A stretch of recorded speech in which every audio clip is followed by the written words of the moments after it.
El combate espiritual, Padre Lorenzo Scupoli. El libro que por 19 años llevó consigo y leyó San Francisco de Sales. Prólogo. Los elogios que hizo un gran santo acerca de este libro. Monseñor Pedro Camus. En su hermoso libro titulado El espíritu de San Francisco de Sales, cuya lectura recomendamos porque hace un gran bien, cuenta lo siguiente. Yo le pregunté a San Francisco quién era su director o maestro de espíritu, y me respondió sacando del bolsillo el librito, El combate espiritual. Este es el que con la ayuda divina me ha gobernado y guiado desde mi juventud. Este es mi maestro y director de las cosas de espíritu y de la vida interior. Desde que siendo un estudiante en la Universidad de Padua, un padre teatino me lo recomendó y me aconsejó que lo leyera frecuentemente. He seguido su consejo y me ha resultado sumamente provechoso.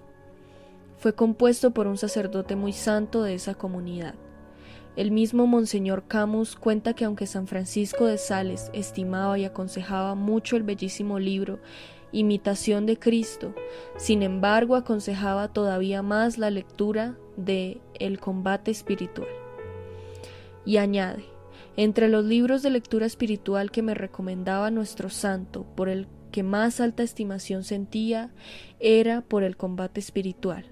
No se cansaba de recomendar su lectura y declaraba que él lo había llevado consigo por más de 17 años continuos, leyendo cada día un capítulo y recibiendo siempre luces celestiales cada vez que hacía allí alguna lectura. Muchas de las enseñanzas que San Francisco de Sales trae en su famoso libro, Filotea o Introducción a la vida devota, están tomadas de El combate espiritual. Entre los libros que allí recomienda para progresar en la vida de perfección está en primera línea El combate espiritual. En sus cartas han sido recogidas en varios volúmenes más de 1000 cartas.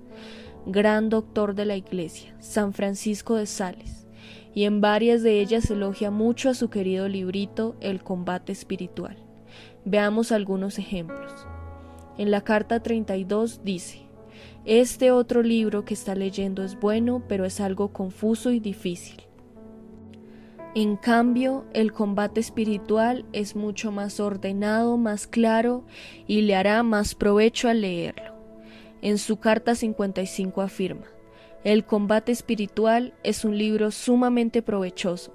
Yo hace 15 años que lo llevo siempre conmigo y nunca lo he leído sin sacar provecho. En la carta 48 a una abadesa le aconseja: lea el librito El combate espiritual y verá que adquiere mucha paz interior. En su carta 16 a una señora casada le recomienda: entre los ejercicios de la devoción lo que más le aconsejo es que lea frecuentemente El combate espiritual. Yo recomiendo mucho este libro porque su lectura hace un gran bien. En su carta 94 a la viuda le escribe: para vencer las tentaciones lea El combate espiritual. Este es mi libro favorito y el que más prefiero siempre.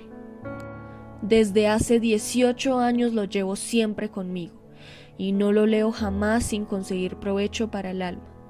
Julio 24 de 1607. Esta carta está en los documentos de la causa de canonización.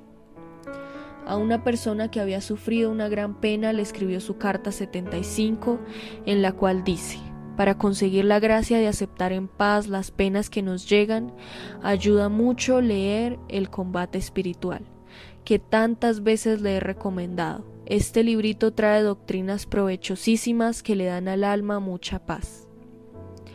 Hagámosle caso a este gran santo y empecemos la lectura de tan hermoso libro. Capítulo 1. Ningún atleta recibe la medalla de campeón si no ha competido según el reglamento. Segunda de Timoteo capítulo 2 versículo 5. ¿En qué consiste la perfección cristiana? Y que para conseguirla es necesario luchar y esforzarse, y de 4 cosas que son necesarias para este combate. Si deseas, oh alma muy amada por Jesucristo, llegar al más alto grado de santidad y perfección cristiana y vivir en perpetua amistad con Dios nuestro Señor, la cual es más alta y gloriosa empresa que puede emprenderse e imaginarse, lo que primero debes saber es en qué consiste la perfección cristiana, la verdadera vida espiritual. Muchas personas se han equivocado y han creído que la perfección cristiana y la santidad consisten en otras cosas que en realidad no lo son. Así, por ejemplo, hay quienes se imaginan que para llegar a la perfección o santidad basta con dedicarse a muchos ayunos y grandes penitencias. Otras personas, especialmente mujeres, creen que lo importante es dedicarse a muchas oraciones, a oír misas, a visitar templos y a leer devocionales. No faltan personas pertenecientes a las comunidades religiosas que se imaginan que para llegar a la santidad basta con cumplir exactamente los reglamentos de su comunidad y asistir a todas las reuniones y actos religiosos de su congregación. No hay duda que todos estos son medios poderosos para adquirir la verdadera perfección y una gran santidad, si se emplean con prudencia, y ayudan mucho a adquirir fortaleza contra las propias pasiones y la fragilidad de nuestra naturaleza. Sirven para defenderse de los asaltos y tentaciones de los enemigos de nuestra salvación. Además, son muy eficaces para obtener de la misericordia divina los auxilios celestiales que necesitamos para progresar en la virtud. Son útiles y necesarios, y más para los principiantes. Medios para santificarse. El Espíritu Santo va iluminando a las personas espirituales, los medios para llegar a la santidad. Les enseña a cumplir aquello que decía San Pablo: castigo mi cuerpo y lo reduzco a servidumbre, no sea que sea enseñado a otros el camino de la santidad y yo me quede sin llegar a conseguirla. Primera de Corintios, capítulo 9, versículo 27. Esto sirve para castigarle al cuerpo las rebeldías que en lo pasado ha tenido contra el espíritu y para dominarlo y tenerlo obediente a las leyes del Creador. El Divino Espíritu inspira también a muchas almas el dedicarse a vivir como deseaba San Pablo, como ciudadanos del cielo. Filipenses capítulo 3, versículo 20. Y por eso les invita a dedicarse a la oración, a la meditación y a pensar en la pasión y muerte de nuestro Señor, y no por curiosidad, ni por conseguir gozos sensibles, sino para lograr apreciar mejor cuán grande es la bondad y la misericordia de nuestro Señor, y cuán espantosa es nuestra ingratitud y nuestra maldad. A las almas que desean llegar a la santidad, el Divino Espíritu les recuerda frecuentemente aquellas palabras de Jesús: si alguien quiere venir conmigo, niéguese a sí mismo, acepte su cruz de sufrimientos de cada día y sígame. Mateo capítulo 16, versículo 24. Y les invita a seguir a Cristo imitando sus santos ejemplos, venciéndose a sí mismo y aceptando con paciencia las adversidades. Para esto les será de enorme utilidad el frecuentar los sacramentos, especialmente el de la penitencia y el de la Eucaristía. Estos les permitirán conseguir nuevo vigor y adquirir fuerzas y energías para luchar contra los enemigos de la santidad. El peligro de las almas imperfectas. Existen almas imprudentes que consideran como lo más importante para adquirir la perfección y la santidad el dedicarse a obras exteriores, algo dañoso y perjudicial. Para muchas almas el dedicarse totalmente a obras exteriores les hace más daño que bien para su espíritu, no porque esas obras no sean buenas y recomendables, sino porque se dedican de manera tan total a ellas que se olvidan de lo esencial y más necesario, que es reformar sus pensamientos, sus sentimientos y actitudes, no dejar que sus malas inclinaciones se desborden libremente.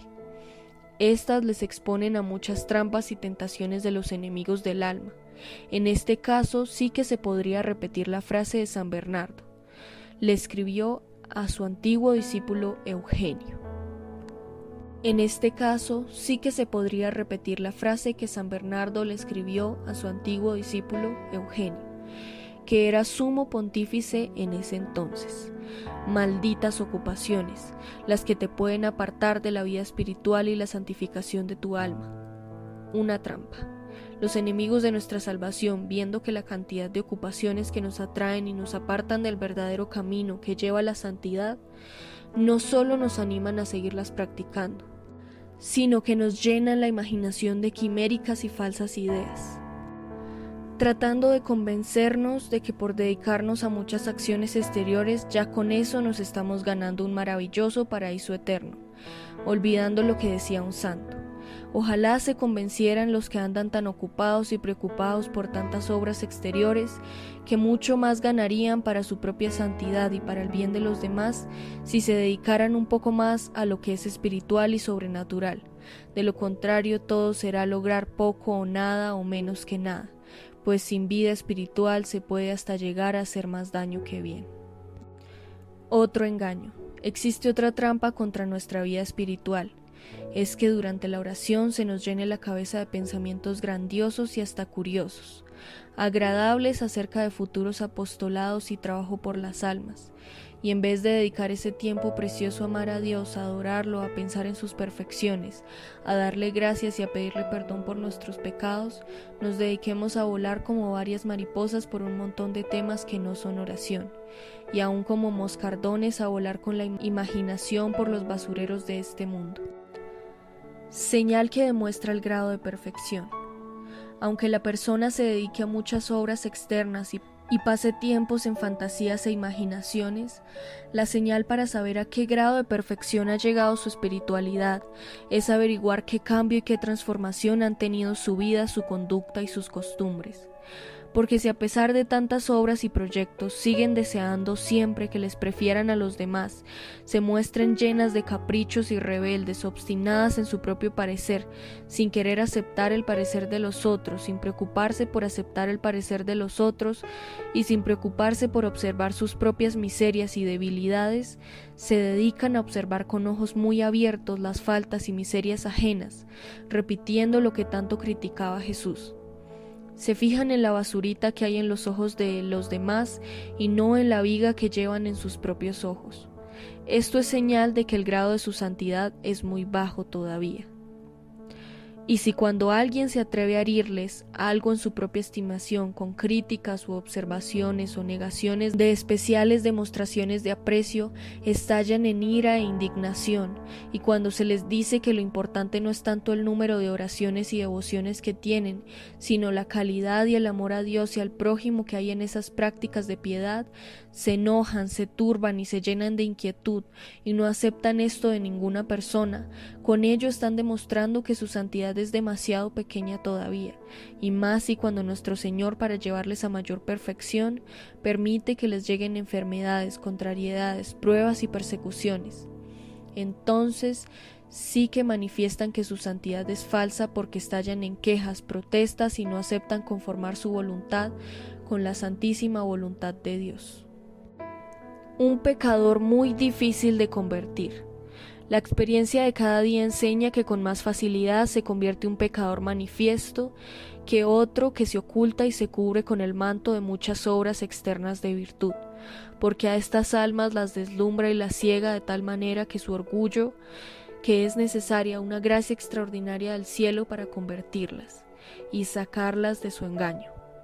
Están siempre en un dañoso peligro de permanecer en su estado de tibieza y de postración espiritual, porque tienen oscurecidos los ojos de su espíritu con un enorme amor propio y un deseo insaciable de que la gente les estime y les aprecie. Al hacer sus obras exteriores, que de por sí son buenas, buscan es satisfacer su vanidad y se atribuyen muchos grados de perfección. En su presunción y orgullo viven censurando y condenando a los demás. No consiste la perfección, pues en dedicarse a muchas obras exteriores, pues como dice San Pablo, aunque yo haga las obras más maravillosas del mundo, si no tengo amor a Dios y al prójimo, nada soy. Primera de Corintios capítulo 13. ¿Cuál es la base entonces para obtener la perfección? La base de la perfección y santidad consiste en 5 cosas. Primera, en conocer y meditar la grandeza y bondad infinita de Dios. Nuestra debilidad e inclinación tan fuerte hacia el mal es la gracia que durante noches enteras pedía San Francisco de Asís en su oración, hasta que logró conseguirla. Señor, conózcate a ti, conózcame a mí.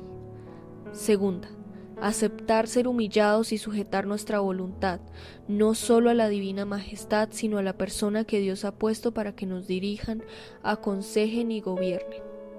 Tercera, en hacerlo y sufrirlo todo únicamente por amor a Dios y por la salvación de las almas, por conseguir la gloria de Dios y lograr agradarle siempre a Él. Así cumplimos el primer mandamiento que dice: amarás al Señor tu Dios con todo el corazón, con toda el alma y sobre todas las cosas. Cuarta, cumplir lo que exige Jesús, negarse a sí mismo, aceptar la cruz de sufrimientos que Dios permite que nos lleguen, seguir a Jesús imitando sus ejemplos, aceptar su yugo que es suave y ligero y aprender de él que es manso y humilde de corazón. Mateo capítulo 11 versículo 22. Quinta, obedecer lo que aconseja San Pablo. Imitar el ejemplo de Jesús, que no aprovechó su dignidad de Dios, sino que se humilló y se hizo obediente hasta la muerte y muerte de cruz. Filipenses capítulo 2. Cuota inicial grande para una adquisición inmensa. Alguien dirá: es que son demasiadas condiciones las que se piden. La razón es esta: lo que se va a obtener no es una perfección cualquiera o de segunda clase, sino la verdadera santidad. Por eso, por lo que se aspira a conseguir es de inmenso valor. Las cuotas que se exigen son también altas, pero no son imposibles. Aquí hay que repetir lo que decía Moisés en el Deuteronomio: los mandatos que se dan no están por encima de tus fuerzas, ni son algo extraño que tú puedas no practicar. Deuteronomio capítulo 30. Combate duro, pero premio grande. Estamos escribiendo para quienes no se contentan con llevar una vida mediocre, sino que aspiran a obtener la perfección espiritual y la santidad. Para esto es necesario combatir continuamente contra las inclinaciones malas que cada cual siente hacia el vicio y el pecado, dominar y mortificar los sentidos, tratar de arrancar de nuestra vida las malas costumbres que hemos adquirido, lo cual no es posible sin una dedicación infatigable y continua a la tarea de conseguir la perfección y la santidad. Tener siempre un ánimo pronto, entusiasta y valiente para no dejar de luchar por tratar de ser mejores. Pero el premio que nos espera es muy grande. San Pablo dice: me espera una corona de gloria que me dará el divino juez, y no solo a mí, sino a todos los que hayan esperado con amor su manifestación. Segunda de Timoteo capítulo 4 versículo 8. Pero nadie recibirá la corona si no ha combatido según el reglamento. Segunda de Timoteo capítulo 2 versículo 5. Algo que es muy agradable a Dios. La guerra que tenemos que sostener para llegar a la santidad es la más difícil de todas las guerras, porque tenemos que luchar contra nosotros mismos, o como dice San Pedro, tenemos que luchar contra las malas inclinaciones de nuestro cuerpo que combaten contra el alma. Primera de Pedro capítulo 2 versículo 11. Pero precisamente porque el combate es más difícil y más prolongado, por eso mismo la victoria que se alcanza es mucho más agradable a Dios y más gloriosa para quien logra vencer, porque aquí se cumple lo que dice el libro santo: quien se domina a sí mismo vale más que quien domina una ciudad. Proverbios capítulo 16 versículo 32. Lograr dominar las propias pasiones, refrenar las malas inclinaciones, reprimir los malos deseos y malos movimientos que nos asaltan, es una obra que puede resultar ante Dios más agradable que si ejecutáramos otras brillantes que nos dieran fama y popularidad. Y por el contrario, pudiera suceder que aunque quisiéramos o hiciéramos muchas obras externas admirables ante la gente, en cambio, ante Dios no seamos agradables porque aceptamos en nuestro corazón seguir las malas inclinaciones de nuestra naturaleza y nos dejamos llevar y dominar por las pasiones desordenadas. Por eso debemos tener cuidado, no sea que nos contentemos con dedicarnos a hacer obras que ante los demás nos consiguen fama y prestigio. Mientras tanto, dejemos que los sentidos se vayan hacia el mal, la sensualidad nos domine y las malas costumbres se apoderen de nuestro modo de obrar. Sería una equivocación fatal. 4 condiciones. Hemos visto en qué consiste la perfección espiritual o santidad y qué ventajas tiene. Ahora vamos a tratar de las 4 condiciones que son necesarias para lograr adquirir dicha perfección. Conseguir la palma de victoria y quedar vencedores en la batalla por salvar el alma, y conseguir alto puesto en el cielo.